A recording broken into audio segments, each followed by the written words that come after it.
Hi Internet, Ziggy Richards here, and I'm here to put my 2 cents in on the marriage equality debate.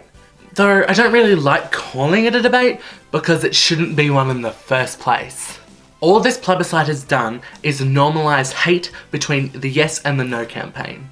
This public vote has given a platform for hate speech to run like wildfire. We saw the same thing in Ireland when they held their vote on marriage equality. Hate speech was considered free speech, and defending your rights as an LGBTQI citizen was considered attacking those wanting religious freedoms.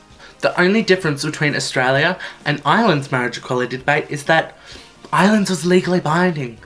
Unlike Australia, where even if a majority of our citizens, which we know already do, support the LGBTQI rights, it still has to go through our dog shit of a government to agree on.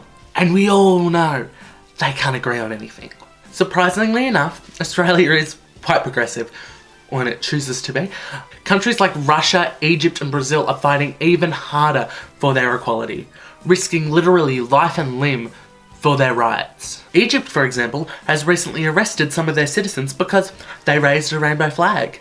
Because apparently homosexuals are drug users, rapists, and what was the other one? Oh yeah, kidnappers. About as unrealistic as the No Vote campaign's statistic that 92% of gay couples abuse their children, which is blatantly untrue. So I ask you, please think about what this vote truly means. All a yes vote does is allow same-sex couples to marry. Nothing else. It does not force radical gender ideas on children. Because I'll tell you firsthand that I never had any pushed on me, and look how I turned out. A gay drag queen. It has nothing to do with the schooling system, nay, safe schools, because the marriage equality bill is separate from the education. All that marriage equality changes is the Marriage Act, which has already been changed upwards of 20 times. Like that time in history where blacks weren't allowed to marry whites because, oh my god.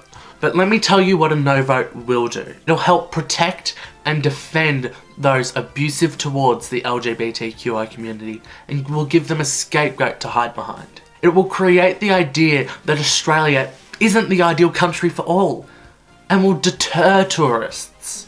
Most of all, it will reinforce the idea to our children and adults are part of the LGBTQI community that we are not welcome in this country, we are not accepted in this country, and we are not deserving of the same rights as everybody else in this country. So I beg of you, vote yes.